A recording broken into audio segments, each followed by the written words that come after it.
This is Monday. The It's a good question. The 10th, 2023, and I had the date showing up on my desktop right here, right in front of me, and I couldn't even think of looking at it right now. Um, so I've been enjoying the live sessions. Um, Sometimes one or two people pop up. Sometimes no people pop up. Um, it's all good. I enjoy the opportunity to put some thoughts out there. Um, without really having time to think about it, where um, things are more spontaneous. There's less time for me to edit myself. So mistakes will be made, things will be mispronounced, um, thoughts will be jumbled. There'll be lots of ums and ahs and ohs and other sounds coming coming forward. Um, I talked a little bit about that on my on a burpee thread with barefoot burpees. He was talking about in his voiceovers, if he took out the ums and ohs, there'd be reduced by a certain percentage. And I had mentioned that I try to convince people that my ahs and ohms and whatnots are part of the process, that it's a meditation technique. And of course, it isn't a meditation technique. Um, it's just me and how I talk and how I've always talked. Um, Sort of a slow, hesitant manner, interspaced with some furious conversational uh, verbiage. Is that a word? Um, and then back to the ums and ohs. That's just the way it is. So right now I'm basically just filling in some space, just talking, and then I'm going to read my blog. Um, I don't like reading it like right off the bat, just in case somebody does stop in and I'm in the middle of reading and they're like, what the hell is this guy talking about now? Um, it probably makes little sense even hearing it from the beginning. And I'm sure it makes less sense if you happen to stumble upon it and I'm halfway through, a quarter of the way through. Um, so here I just sort of ramble on just a bit, give it, 3 or 4 minutes, see if anyone pops up, and then I get into reading it. Today I'm going to read. I wrote about it this morning. It happened yesterday. My experience with a red winged blackbird literally pecking me on the head um, and just swooping down. Obviously, it didn't sit on my head and peck away. Um, Me being completely unaware of what was going on. Unfortunately, I was wearing a hat. It swooped down and gave a light peck, sending me on my way. Basically saying they're very territorial birds. Um, they nest upon the edge, usually of wetlands, ponds, marshes, things like that. Um, and this one has a nest right along the pond that I walk upon.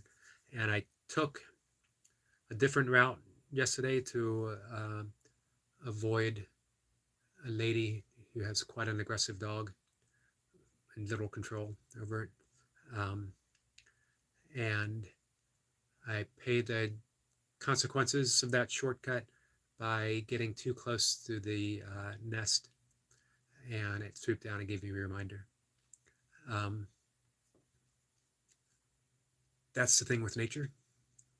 There's always signs if we care to be mindful, care to be watchful, but um, sometimes our attention wanders. If anyone remembers Huxley's A Brave New World and the island, I don't remember the name of the island, um, but there was talking parrots along the pathways of the island, of the utopian island, and the parrots would give out um, mindful declarations. Pay attention, be mindful, be aware. Little helpful reminders from parrots. And what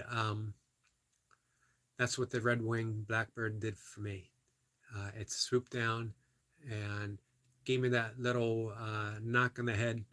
Pay attention. There's nature happening all around you.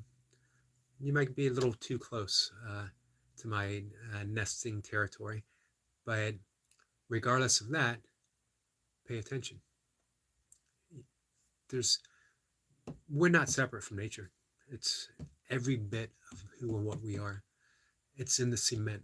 We've all seen the weed, the dandelion, flowering in a crack in the cement.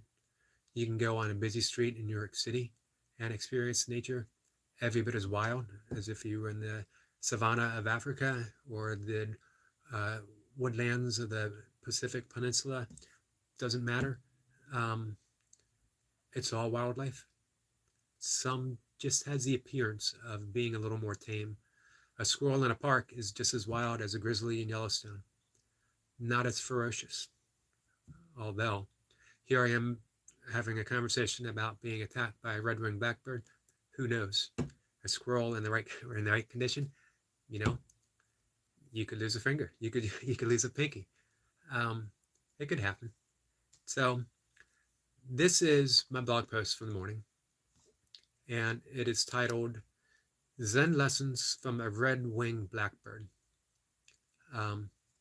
If anyone has ever spent any time in a Zen meditation hall, the Zen master will walk up and down the hall. He has a Zen stick in hand, and you will be meditating and, of course, lost in thought. It happens sometimes when you meditate. The goal of meditation isn't to be thoughtless, but to return your attention. A Zen master will see that you're lost in thought. Maybe you have a big smile on your face. You're got this blissful look. That's not a true sign of bliss of meditation, but bliss of being distracted. And whack, the Zen master will hit you with the Zen stick. Not hard. Well, maybe in Japan, hard. But that is the reminder. Gather your attention back. Pay attention. Meditate. Come back to the essence of meditation. And that's what the red-winged blackbird did for me. So it was Zen lessons from a red-winged blackbird. Yesterday morning, sunrise walk, and my usual routine of receiving earliest light and the many benefits that it offers, physical, emotional, spiritual. This is one of my favorite parts of the day, regardless of the weather or time of the year. 30 minutes of walking and an entire world opens up to me. Life presents itself through so many beautiful and extraordinary ways right outside my door. On this particular morning, a red-winged blackbird disputed his territory with me, letting me know in no uncertain terms that I should hurry on my way and stay clear of that section of the path. After swooping down and providing a light knock against my head, there was little need to argue the point. The red-winged blackbird was concerned about his nest, and I was only passing through, happy to concede that section of the path to him. It's amazing that such a small, beautiful bird would be so fearless, warning me to stay clear and giving no regard to the difference of our size. Several days ago, I watched one harass a deer that was feeding too close to his nest and chased her across the field and into the nearby woods. The bird had a clear aerial advantage, mobile in flight, and the deer never stood a chance in her confusion. To flee was simply the best plan of action. I've also seen hawks chased away, fierce birds themselves, and yet they chose the best option of leaving this territory to the blackbird. After my encounter yesterday morning, I could hardly blame the hawk. Red-winged blackbirds are fierce too in their protection. My thought here is that no attack is personal. It's simply nature and protection of its home, or showing aggression against a perceived threat. There was a message for me, a clear sign for me to be mindful, attentive, and not completely lost within my thoughts. The signs were present, with the blackbird offering me early warning of his call in circled flight above his home. It's nesting time, midsummer, and I know that they're protective of their mate and the just laid eggs this time of year. But my attention was elsewhere at the time, And I can't even remember what thoughts I might have had that seemed so important to me at that time.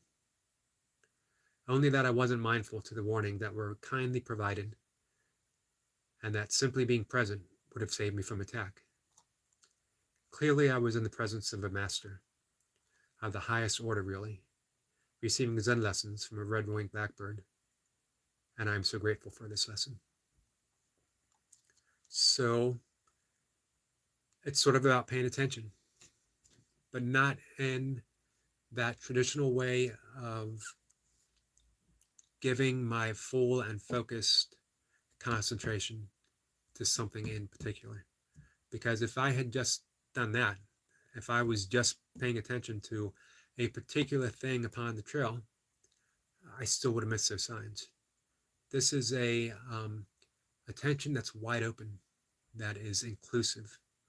This is mindfulness in its true fashion. If we take mindfulness from what we often read in books or articles, it's basically a prescription for a neurosis. Pay attention, pay attention, pay attention. When you're washing dishes, only be washing dishes. That sounds good. It sounds very Zen, very monastery style type of training, but it's not practical. Thank you for popping up. Alicia, I hope I'm pronouncing your name right. I appreciate you, and I appreciate the kind words. Thank you. That we don't need to add neurosis to our system, to our minds. There's enough that we've accumulated over a lifetime. There's enough that we've inherited, that we've been given by media and teachers and parents and friends, that we possess ourselves from, if we believe in previous lives, they've carried over. In Sanskrit and Vedic tradition, these are called samskaras, which literally means thread. It's a pattern that has been woven within our psyche since before time.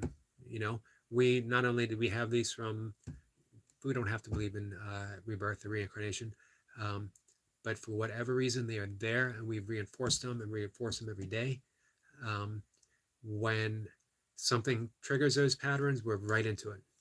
You can liken it to the older crowd here, to a record, an LP. You put a needle on the track and you hear that same song over and over again, because that's the track. You know, you have a Beatles album, you put it on track 1 and you go, that's what you hear. You're never going to hear the Rolling Stones. It's the same when we put our needle in that inner pattern of thought, we're going to have the same thoughts. We're going to have the same reaction. We're going to do the same shit we did last time. But we can let it go. You might say how, and there's techniques, meditation, obviously, self-inquiry, but really it happens on its own. All that stuff helps. But for some reason, through some practice of meditation, through some practice of self-inquiry, through grace, through luck, through being hit on the head by a Zen stick, by having a red-shouldered blackbird, red-winged blackbird, swoop down and hit you on the head, something changes. Stories of Zen masters hitting their students with a sandal, and all of a sudden, bam, they're enlightened. I have tried that, and believe me, hitting yourself in the head with a sandal is no way to get enlightened. It didn't work. So there's a Zen master, the Zen stick, nature. Pay attention. Back to the samskaras. How do we escape them? Again, grace, luck, conditioning, practice. Do yoga, meditate, do breath work. All of it loosens the hold on things. Practice being kind, especially when you don't want to. It diminishes the ego. Ego's not bad, but it's not who we are, it's not what we are, and having it diminished in its hold throughout our lives only does us good. Um, all of that helps reset the needle, and all of a sudden we're hearing the Rolling Stones instead of the Beatles. Who's, who's to say what the better rock band is? The Beatles. But that's how change happens. I almost said that's how we change. Again, we don't change.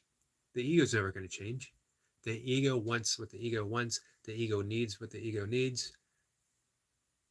It's not going to change.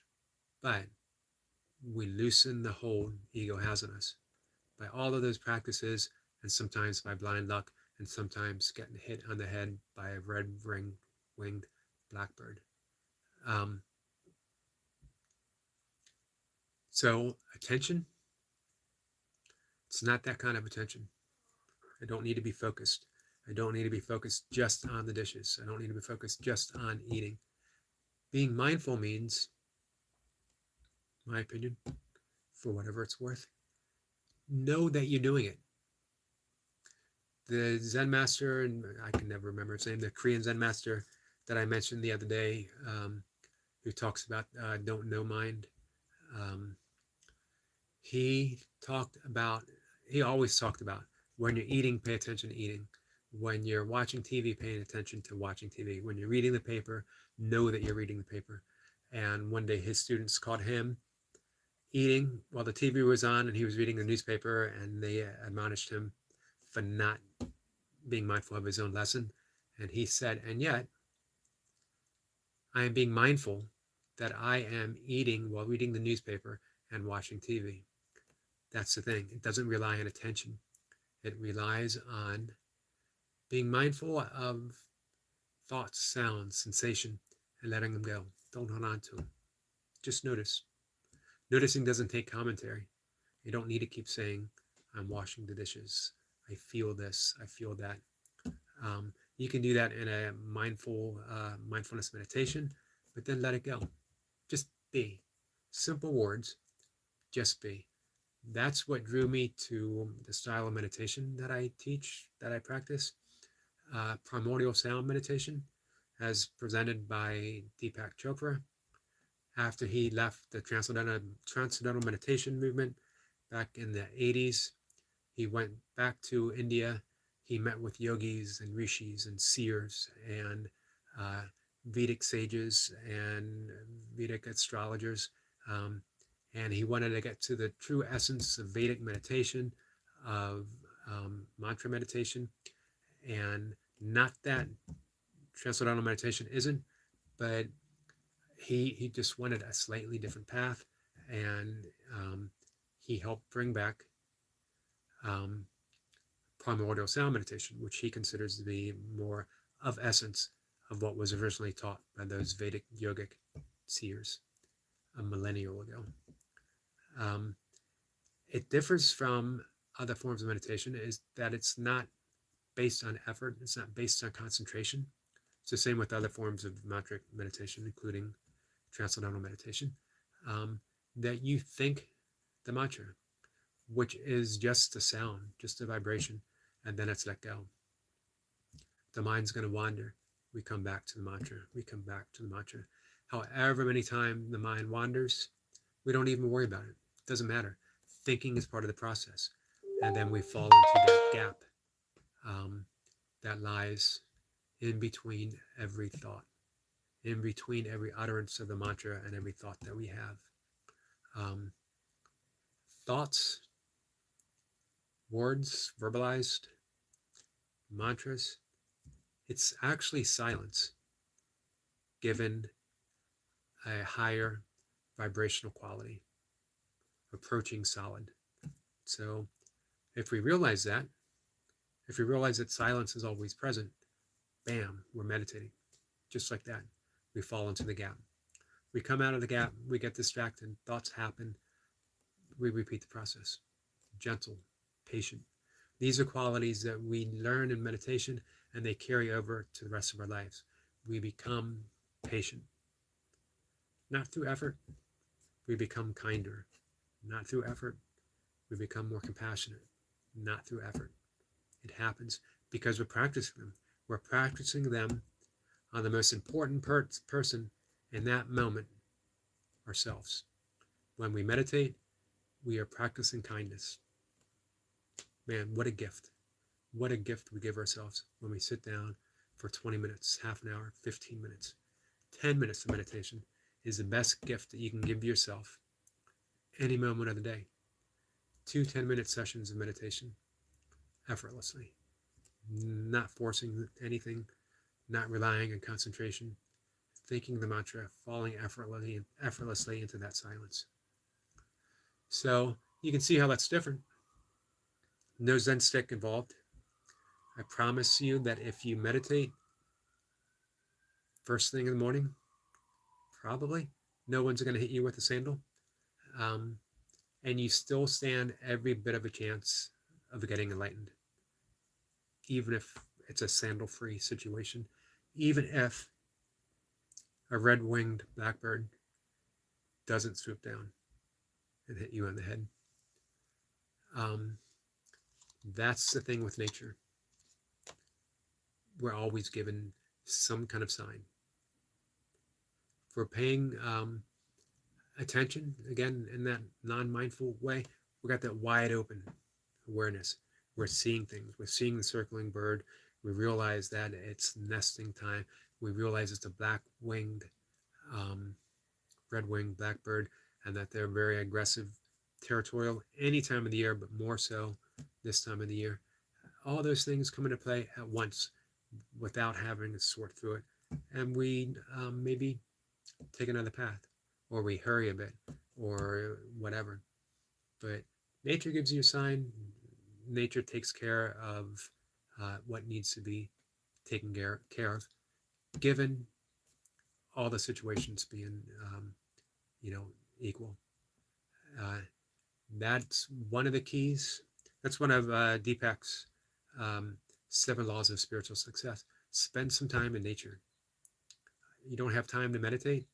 Do 3 minutes of breath work first thing in the morning. Get up early, and then take a walk, sunrise walk. Get that direct sunlight hitting your eyes, hitting your pupils. 20 minutes, 10 minutes, 20 minutes. And nature is going to heal you. Does that mean you're going to get cured? There's a difference between being cured and being healed. We can still die of a disease, but we can be healed. Big, big difference. If I had a wish for everyone on their deathbed, regardless of how that's going to happen, when it might happen, my wish would be that you be healed. And again, I'm not saying my wish is for you to be cured, although if there's something troubling you health-wise, I do hope you are cured. But my wish is for you to be healed. That's the big difference. You can be on your deathbed, cancer, heart attack, doesn't matter, and be cured but not be healed, or be healed and not be cured. There's a clear difference. To be healed means I am at peace with what's going on right now. I might not like it. I might hate it. I don't want to die. I'd rather be alive, but I am at peace with what's happening right now. That's nature. If you see any animal fight for its life, there's a certain amount of peace there, because that's how nature works. Sometimes there's a fight for survival. Sometimes there's a loser, sometimes there's a winner. When you think about it, is it really a loser? It simply means that if the hawk catches the rabbit, the hawk gets to eat. Hello, Samuel. Thanks for popping in. I appreciate it. If the hawk doesn't get the rabbit, it means the rabbit gets to live. I have to be honest, I almost always take the side of the rabbit. I almost always take the side of the prey, but I see the whole picture. I see that seamless display of nature that sometimes it works both ways. I just personally always appreciate the underdog and the gentler side of nature. It's just my calling. Um, I'm not talking about the bunny we saw today particularly, but um, it could just as easily be that bunny in particular. Um, all bunnies are welcome in my thoughts. Uh, one of my, I write about them. Um, no, I'm not gay. uh, Interesting question to kind of ask somebody. Uh, I guess because I'm talking about bunny rabbits. Um, and as Mocha says, soft and fluffy side of nature. Um, and there is a soft and fluffy side of nature. And there is a hard, fierce, I like to think of it as a fierce grace of nature as well. The hawk, um, fierce grace. Is there anything else that you can really describe seeing a hawk swoop down and actually strike like that? Um, Even maybe month or so ago on a walk, um, we saw one land in a tree right in front of us, and they're just amazing creatures to see that close, and you sense that power. Um, you can't even say it's the other side of nature. Nature doesn't have sides. Nature has itself in full expression of whatever, whatever it is at that moment. Um, so that was my Zen lesson. Getting knocked in the head by a Red Winged Blackbird. Pay attention, but don't pay attention at the exclusion of anything else. Don't add a neurosis into our attention, into our mindfulness. That's been, to me, the biggest sin done to and against mindfulness is adding that, I mentioned this just a little bit ago. Thank you. It's a funny question to ask someone, as if it matters one way or the other, as if for me to say I'm gay, I'm not gay, and it to be anything whatsoever. Why in this day and age is it even a thought in anyone's mind? Because if somebody was having a different conversation, if I was here talking about football, if I was here talking about martial arts, if I was here talking about boxing, would somebody say, "Are you heterosexual? Do you prefer having sex with women?" What a weird question to ask. What do I prefer having sex with? Not that it matters, and not that I mind the question either. I find it odd to have it pop up in a conversation. In the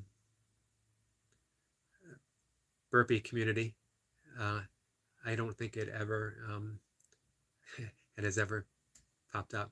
Although I do have a burpee friend who wants to see my biceps. Again, weird, although understandable, as I have some pretty good biceps. So, off that subject, off sexuality altogether, although maybe sometime having a conversation just about that, because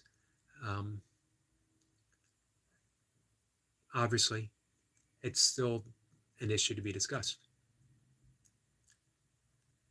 The J. Jordan, how are you? I'm actually glad that you popped in, because you have one of my favorite channels on YouTube. The amount of creativity and hard work that you put in every single day, that you put your music out there. We were talking about I was talking about fearlessness not long ago, a few minutes ago, and you fearlessly put your art out there, um, your songs, and all kinds of different ways, playing the keyboards, playing it on your guitar, um, playing a track while you work out. And to me, it is an inspiration to actually be able to witness that and then bring it into, as a matter of fact, you are a large part of why I'm doing live stuff at all. Um, if anyone has the chance, and um, I should definitely, yep, you should definitely check. That's actually where I was going. Uh, if anyone has the opportunity, please check the Jay Jordan out, because he is an artist extraordinaire who also puts in a serious amount of hard work every single day, uh, amazingly so. Rope work, burpees, push-ups. It wasn't that long ago um, that he did an epic 1,000 rep session. Um, People who've read my blogs or heard some of my after burpees talk, and I talk about the philosopher Gurdjieff's voluntary suffering. 1,000 reps is suffering in the highest order towards a goal, towards an end result. Um, it is, you can consider it almost holy suffering in how you do it. One of my favorite things to talk about is art, artists, creativity, creation, and stumbling upon your channel just made me think of different ways that I can be expressive, how I can take my own writing and put it out there every day. And I heard you mention the other day in one of your live sessions that you did this, you didn't do this for subscriptions, for subscribers. You did it for yourself as your own therapy. And I thought, damn, that's what I want to do. I just want to put it out there. It doesn't matter if I have 1 viewer, 2 viewers, whatever, how many people subscribe. You know, I've been doing my blog for 20 plus years. I've been writing every single day for decades. This is another, YouTube is another avenue of sharing my stuff, sharing my work, having a conversation, strike that, having a dialogue. I always try to come back. Whenever I say conversation, I always try to come back and say dialogue, because conversations can be one-sided or 2 people, but a dialogue, it's wide open. Everything's involved. Right now, my body is in dialogue with every other point of my body. That my brain is in dialogue with my heart is in dialogue with the blood is in dialogue with the capillaries and veins, and everything is just one big dialogue of beingness, of doing this. And not only that, but my body is in dialogue with the space that surrounds it.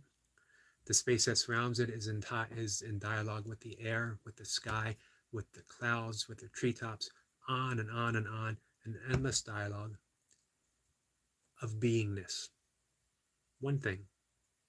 Not a tree being a tree, not the sky being a sky, but beingness. Everything being individuality, but one thing. One thing. If we could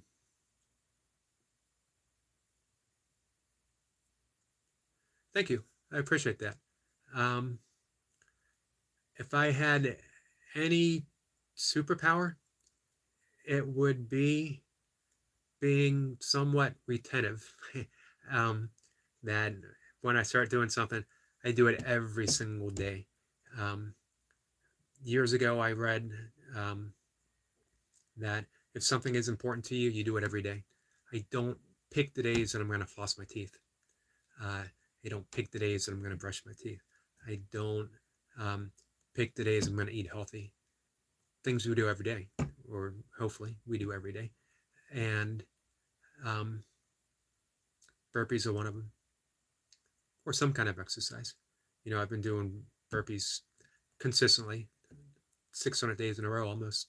Um, but before that, it was kettlebells every single day. It was running every single day. It was weightlifting every single day.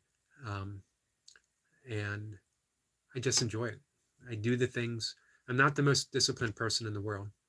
Um, and yeah, I guess that could be a superpower, coming up with weird things. Uh, because I think, a superpower is great to have as a defensive or even offensive mechanism. And throwing out a weird story and making somebody pause so I can run away or strike, that's a definite superpower. Just need to come up, perhaps a cape or something like that. Um, so it's not just for doing things every day. Again, I was saying I'm not the most disciplined person in the world. Um, it seems that way, but what it is, the things that I do that are good for me, um, I enjoy, and I do the things that I enjoy every day. Life is way too short to not do the things that you enjoy. Um, Here's the funny thing: you can, um, hey, barefoot burpees. I was just talking about you earlier. Actually, you were mentioned at the beginning. Um, And I also mentioned you to Mocha McCarty, and that you have you've listened to me high speed, which probably everyone who's ever had a conversation with me has thought, how can I get this guy to finally get to the point? If only I had a fast forward button, uh, this conversation would be so much more pleasant. Uh, Sadly, I only come in one speed. Um, Barefoot Burpees is the inspirational point of the burpee community, in my opinion. Um, it is what it is. Lewis, good morning. How are you? Um, yeah, we got uh, this is like the high point in the burpee community here in one dialogue. Uh, Pretty impressive. Pretty happy with this. Um, so I was talking about barefoot burpees. Um, I remember coming across his channel and thinking, how can anybody move like that? It was just um, one of the themes of the conversation I've been having today is grace, and that was grace right there. Um, so I'm glad that you guys get a chance to meet Mocha. You've heard her mentioned in my burpee channel. All good stuff. Um, and so you can vouch for me.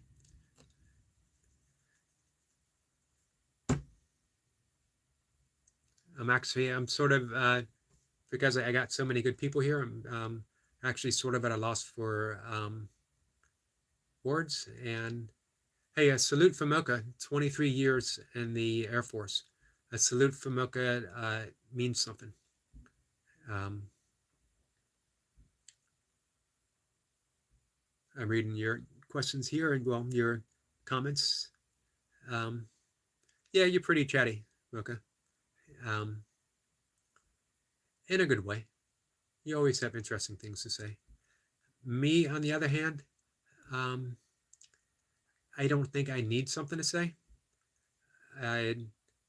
Things actually, I think I talk for the enjoyment of the vibrational patterns, and it doesn't need to have a purpose or a meaning. It just has to have that vibrational um, thing coming out. Maybe it's from the decades of meditation. Um, I am lost in the vibrational quality of my own sound, much to the annoyance of anyone having a conversation with me. And I can't say that I blame him at all. Um, I read from my blog earlier, people just popping up, and I talk about getting hit on the head by a red winged blackbird, telling me to pay attention, telling me to be mindful. And I talked about the difference between being mindful and focus and meditation and concentration and forcing our minds to do something. We don't want to add a neurosis into the big picture. There's no need to. Meditation can be soft, should be soft. It should be without effort. It should be with ease. We lose our attention. We get distracted. We get caught up in a personal conversation and we let it go. We come back to the mantra. We let it go. We don't have to keep reminding ourselves to concentrate, to be mindful, to let's see. I'm reading the last first, so I see the and bunnies. So yeah, there's a bit of sarcasm, good nature sarcasm. Yes, and I talk quite a bit about bears and ducks and the good old days of Colombia. I'd like to think these are still the good old days of Colombia, but maybe not. It's a beautiful place to live, but I think it's lost a bit of its magic from when I was a kid. But I'm old and bitter now. I chase kids off my lawn. So maybe that's, the price of aging is that we see things differently. We live in the glory days, not realizing that every single moment is the glory days of our existence. To be alive means you hit the jackpot. You've been blessed. Of all the possibilities out there, they're not in our favor. Think about the odds of the universe existing. Think the odds of one thing existing in the universe, and then think of the odds of you. That one thing, a temporary one thing, existing at all, and yet we do. Man, how fortunate is that? And we can say, but these aren't the best of times. They can be. We can make them the best of times. We can do something right now to what makes something the best of time is what we do. Regardless of anything else, regardless of politics, regardless of anything else that's happening in our life. Right now is the best time ever because right now is the only time anything is ever going to change. Didn't change yesterday. It's not going to change tomorrow. It's going to change right now. And it's always right now. It's never not now. It's never not the present moment. And that means that we live in potentiality of anything happening. We get to be co-creators. We get to manifest. We get to bring the new world, as Huxley said, as I mentioned earlier, Huxley's Brave New World. We get to put the Brave New World under our feet in this moment. The only moment anything is, no, not now. Okay, you always get now confused with the now that I'm talking about. I'm talking about right now. And it's always now. So maybe you were right. It is now. For the weird thing is, I can hear everyone's voice. Richard, how are you? Richard, another person that I need to give a shout out to for personal reasons. I don't know. I go to my Facebook page and it's filled with friends from my ultra running days. Mocha has done, I believe, almost every ultra with me. And I don't know if I know too many ultra runners who have that consistency that Richard Runs Trails has. That it seems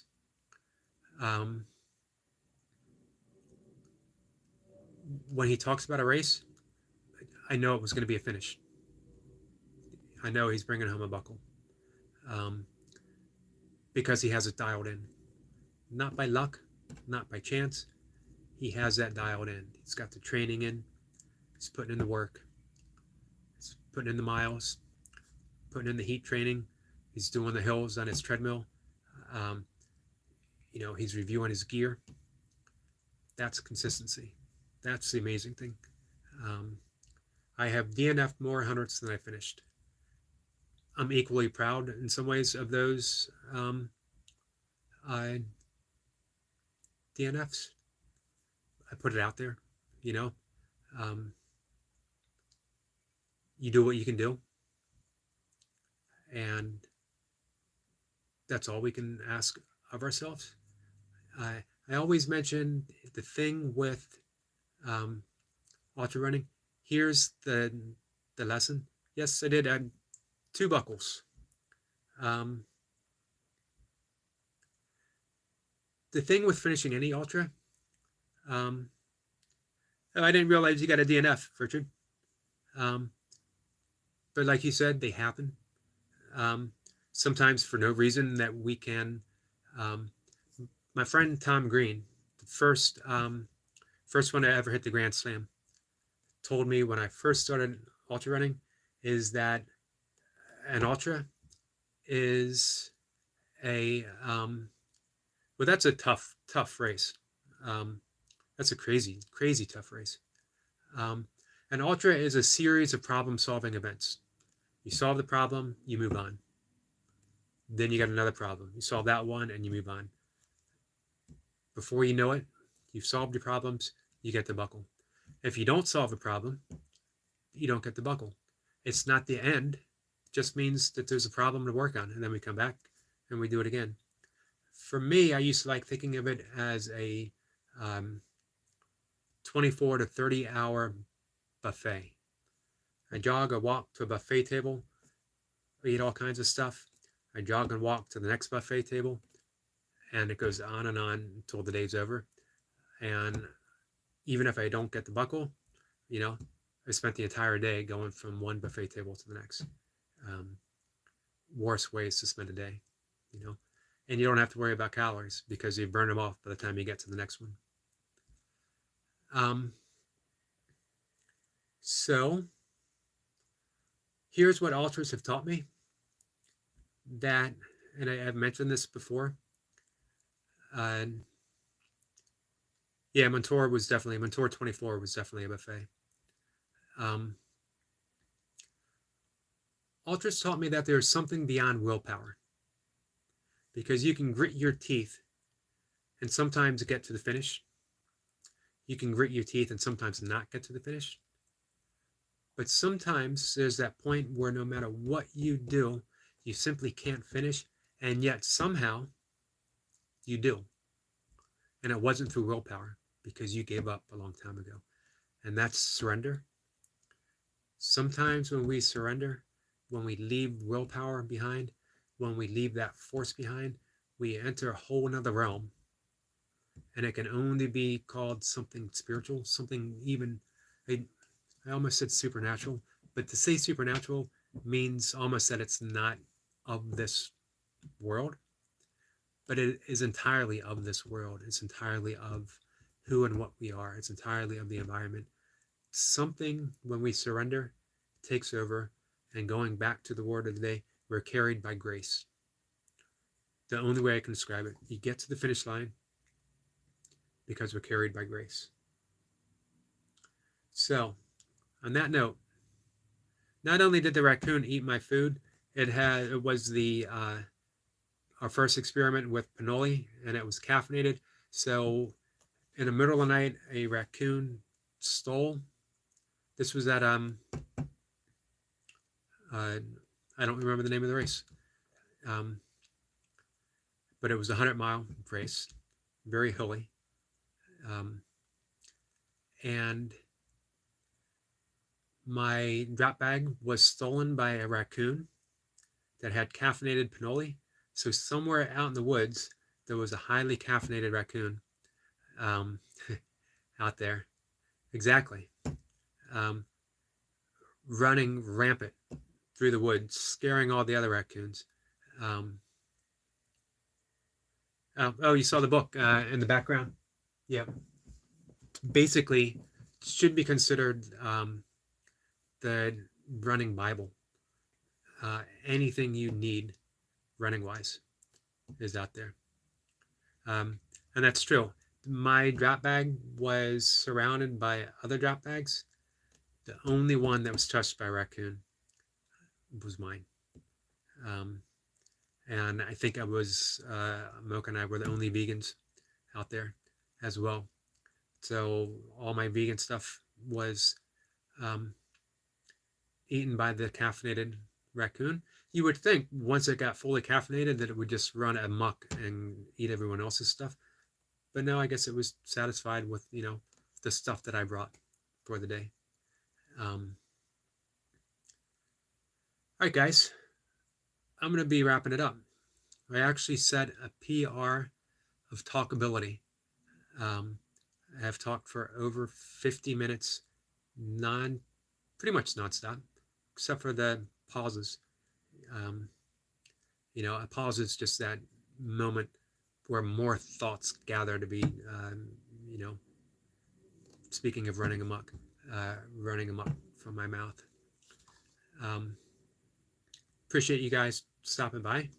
I'm going to put a link to my blog in the description and to some of the books I talked about, Huxley's Brave New World. I'll put a link to The Lore of Running if anyone is interested in a great book on running. As Richard said, it's very dense. I mean, everything's covered from... thanks. I hope you have a great day too, as well, Lewis. I appreciate that. The Lore of Running will take you from running a 5K, running a mile, all the way up to 100 miles. Thank you, Richard. Have a great day as well. Barefoot Burpees, thanks for popping in. The J. Jordan, thanks for being here. And Mocha, as always, I appreciate you being here, not just on my channel, but every day. To the other people, I'm sorry, your names are up there towards the top. I appreciate that as well. Thank you, the J. Jordan. Thanks, BB. I appreciate that. I appreciate you being here. And Mocha told Missy I said hi too. And that she gets no virtual treats through a YouTube video. All right, guys. Thanks again. Take care. Bye.